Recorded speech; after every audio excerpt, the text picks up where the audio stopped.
instrument.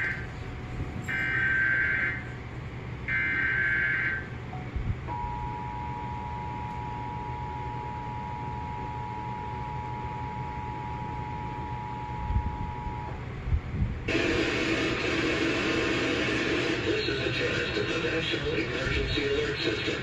This system was developed by broadcast and cable operators in voluntary cooperation with the Federal Emergency Management Agency, the Federal Communications Commission, and local authorities to keep you informed in the event of an emergency.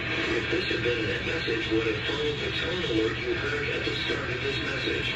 No action is required.